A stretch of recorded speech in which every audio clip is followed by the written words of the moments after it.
Hi, how's it going? This is Resident of Collingwood for YouTube back with another Dark Shadows video for you guys.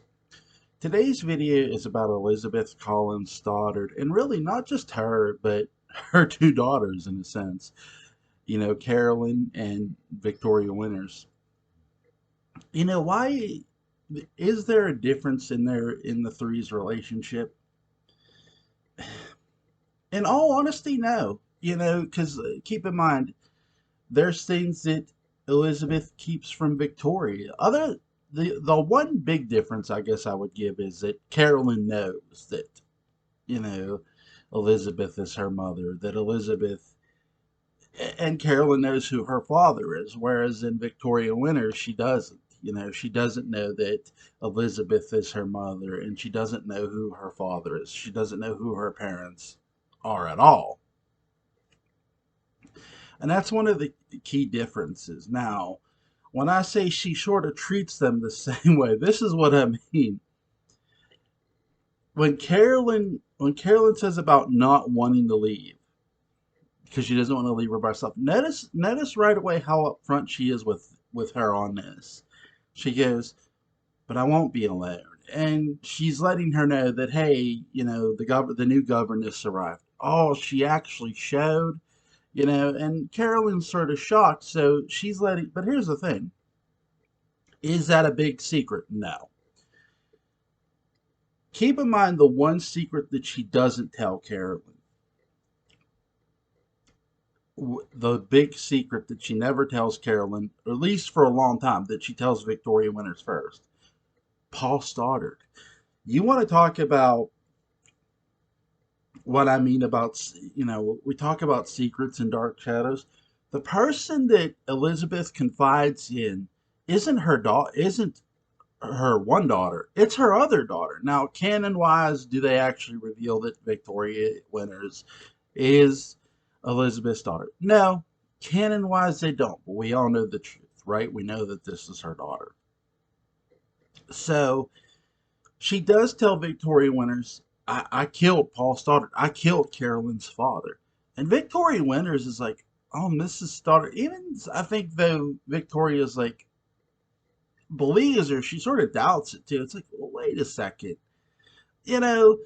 But she does want to comfort her, so she does. Mrs. Stoddard. She feels bad for her because here's this woman that's been keeping this bottled up for 18 years.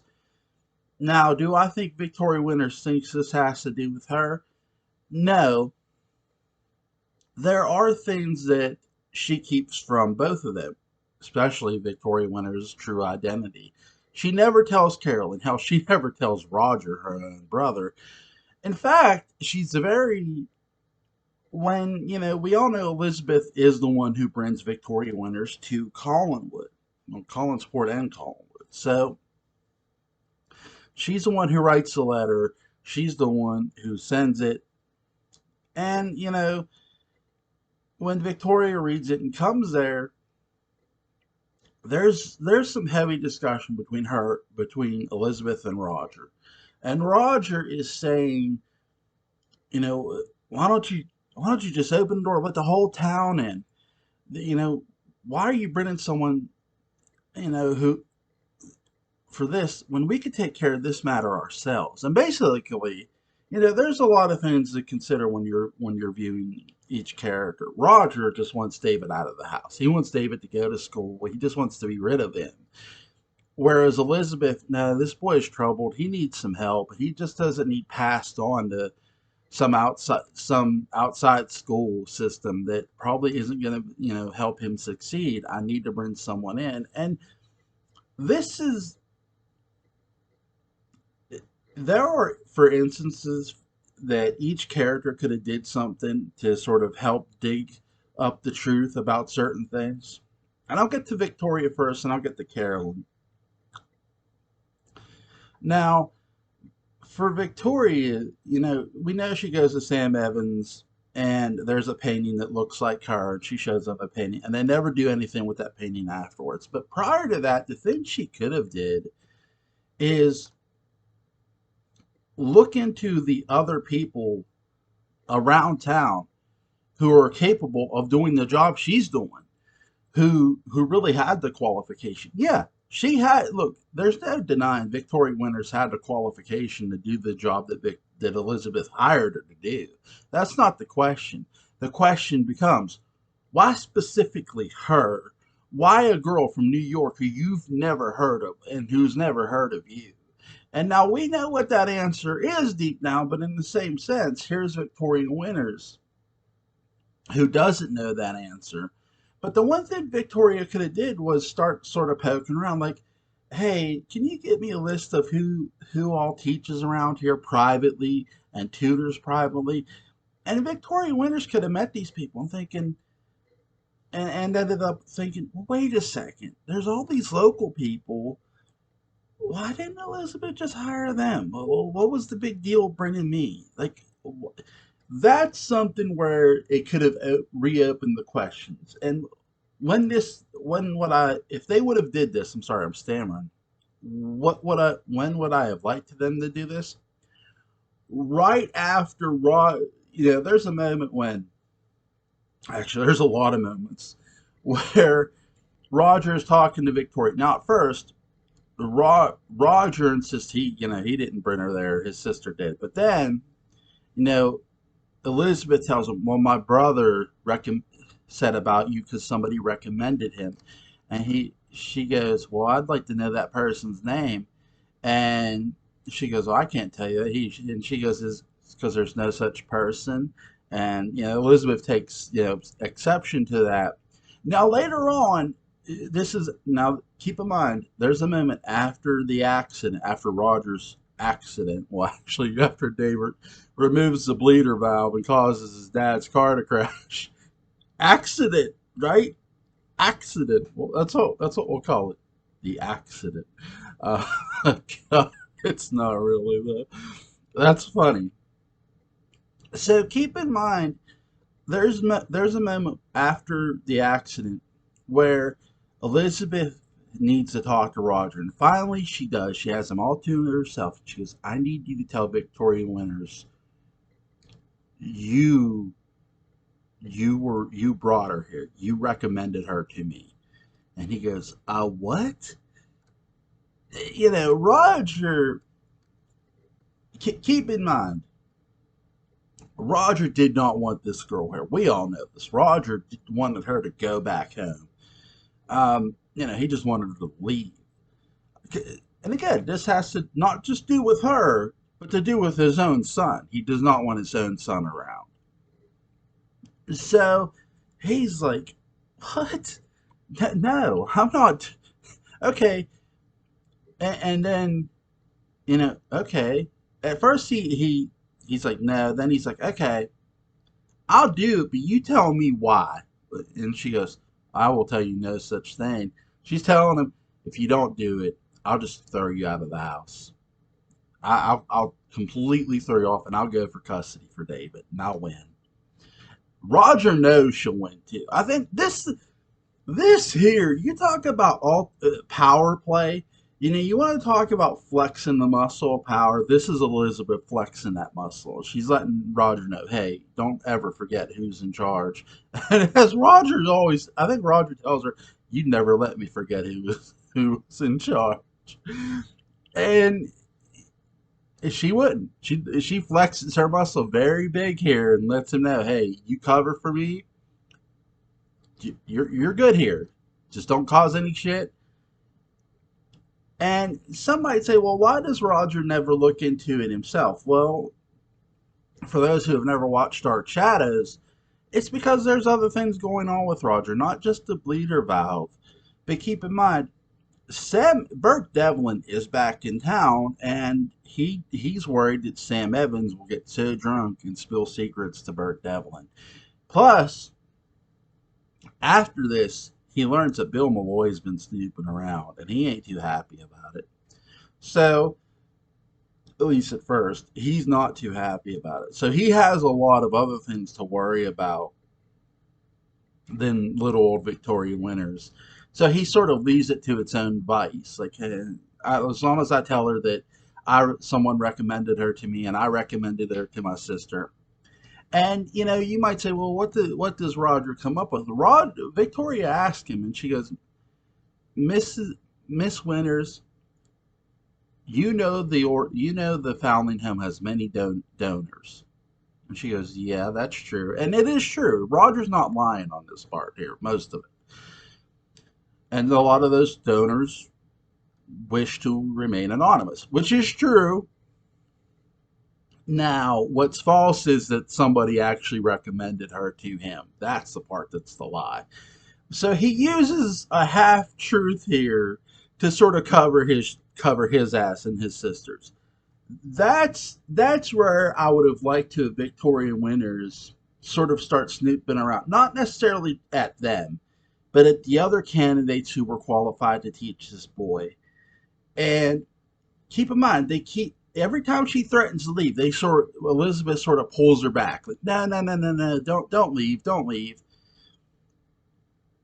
Here's this person they're not wanting to leave. This feels like the goddamn Shellbridge Cradle and Thief Deadly Shadows for you're not allowed to leave, even though we're going to tease you. You're allowed to leave. Eventually, you do. But so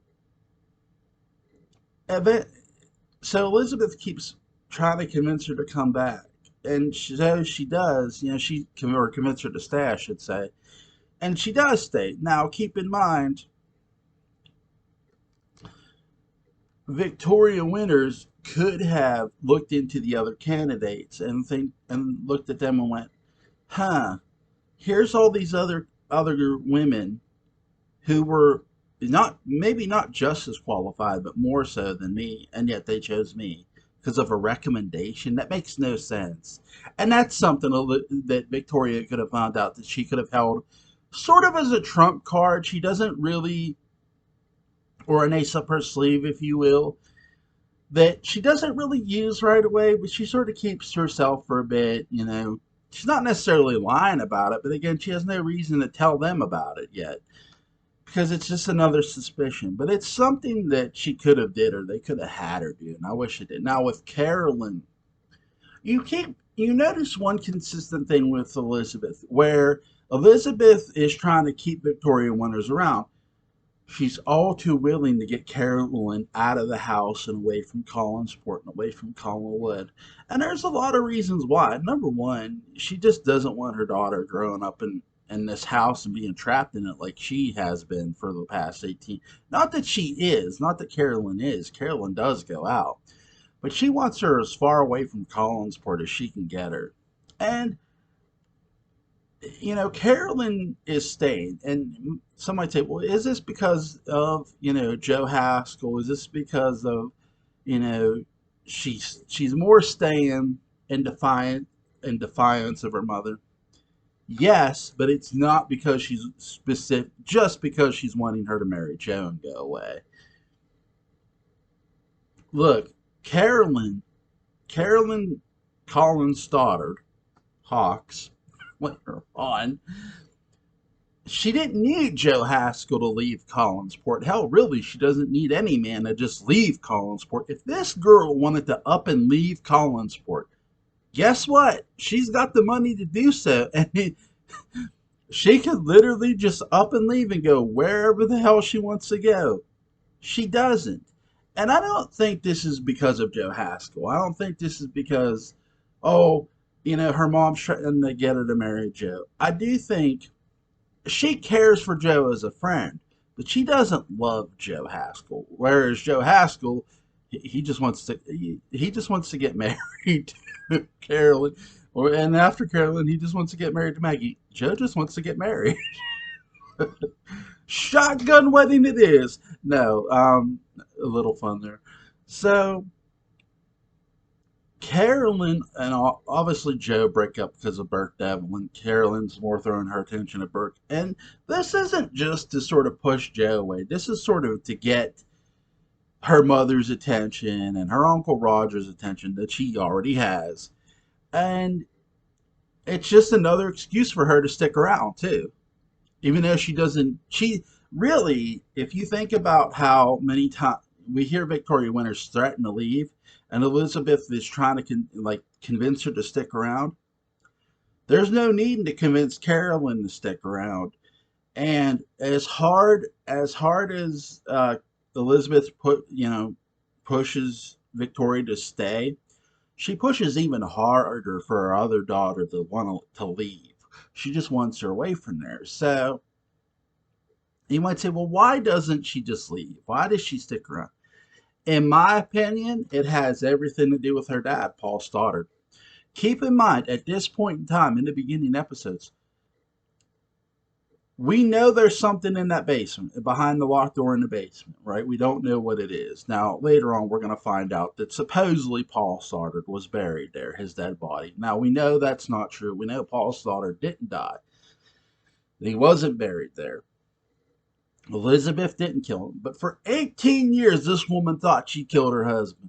So, for 18 years, here's Carolyn, and when she gets old enough where she can leave and Elizabeth wants her to leave, she doesn't. Why?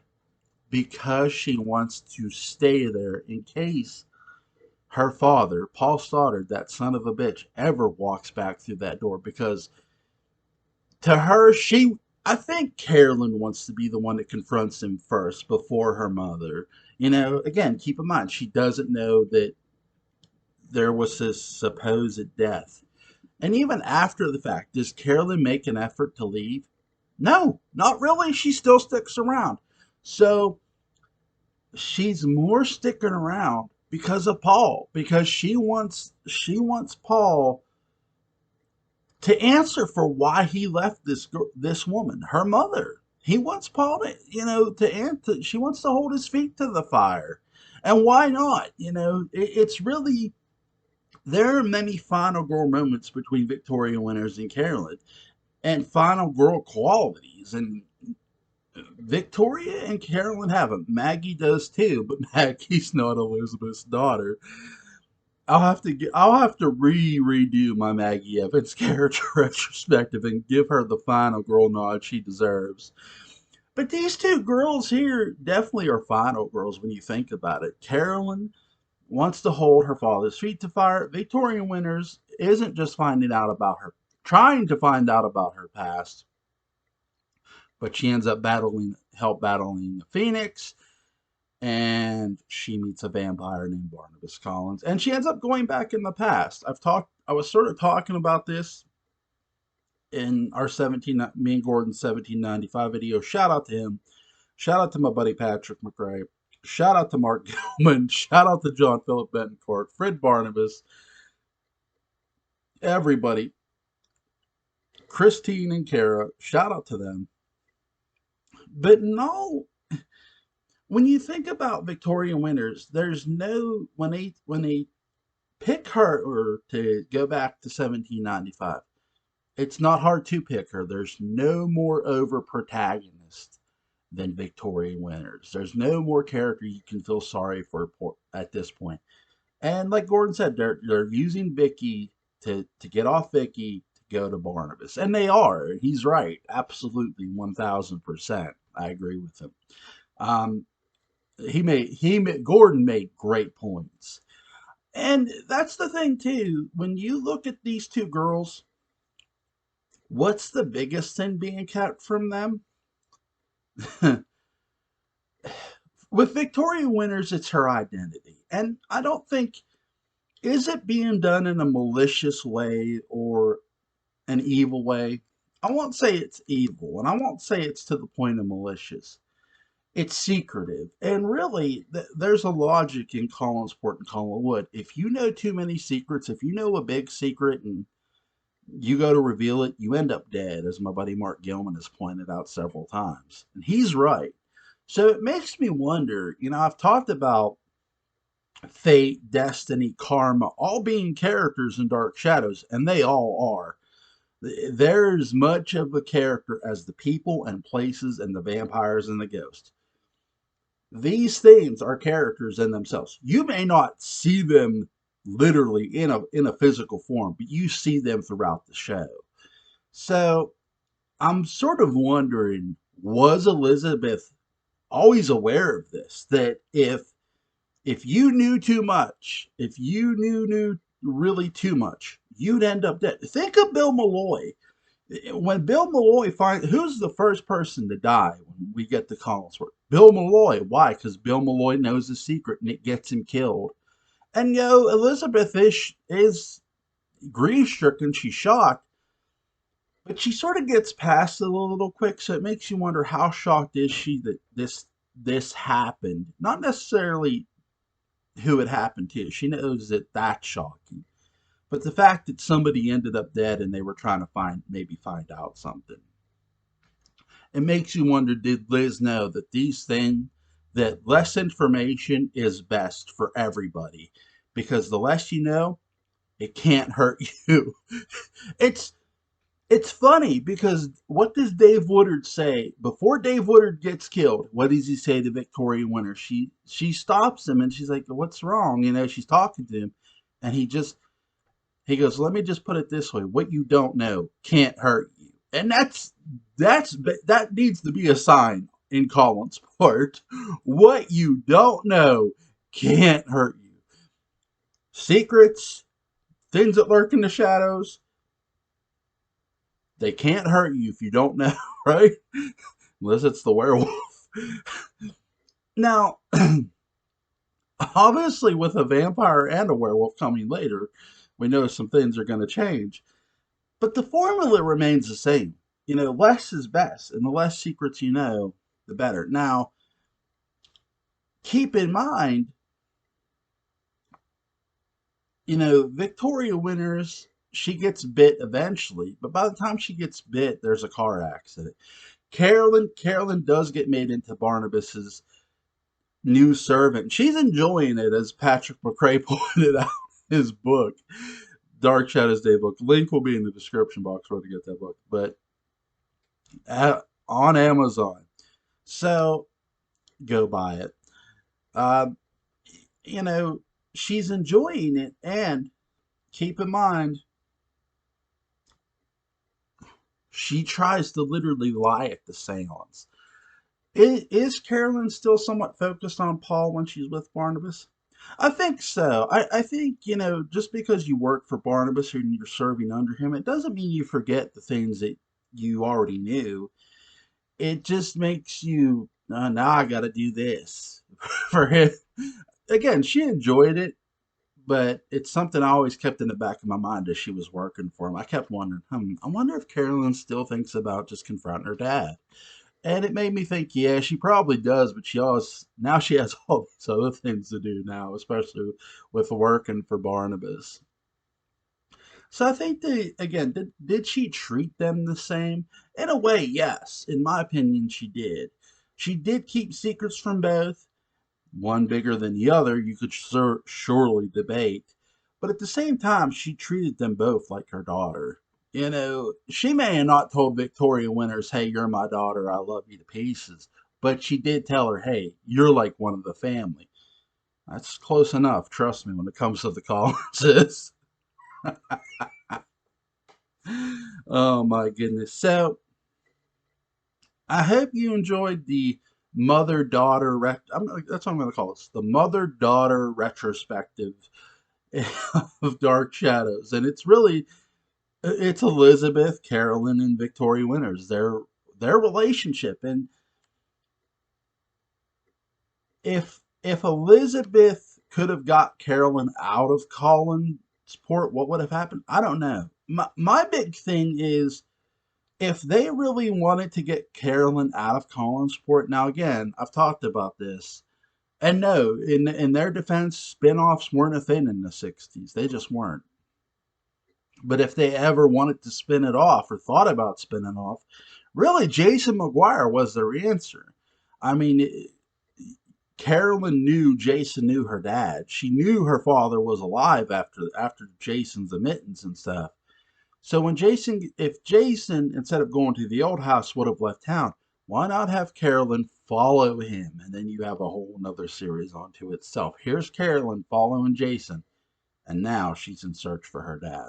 That could have been really interesting, but they don't do that, and I don't blame them. I mean, keep in mind, when Jason, for the spoiler alert, for those who haven't seen Dark Shadows, Jason McGuire gets killed by Barnabas Collins down in the old house. in the basement of the old house. He opens Barnabas's coffin thinking there's money, just like his friend Willie did. And, well, he gets actually killed for his trouble, unlike Willie, even though Willie tried to warn him, you don't want to do that. So, do I blame them for killing Jason? No, because keep in mind, to this point, we've not seen Barnabas Collins actually kill somebody. And really, when you look down the list at this given point in time, who was on the hit list? It wasn't going to be Burke. It wasn't going to be Victoria. It damn sure wasn't going to be Victoria, Elizabeth, or Carolyn, or Willie. And, it wasn't going to be Dr. Woodard, not at least not yet. So the odd person out really is Dennis Patrick's Jason McGuire. He really is. He's sort of the odd person out in all this, where we gotta feed Barnabas somebody who Jason McGuire. And really they do. I mean they don't. No, he doesn't bite Jason. He just strangles him to death, and Jason ends up dying. So they had to give Barnabas somebody. They gave Jason McGuire to him. Again, there's a lot of questions you could sort of still ask, even though Paul Stoddard's dead and gone. Like, okay, where was he just with the Leviathans all this time? Maybe he was. He says he was. He said he made a deal with them. He made a deal with the Leviathans for his daughter. Yeah, Paul Stoddard would literally make a deal with the devil, and he basically did. Oh my God. I hope you guys enjoyed this video. Have a good day.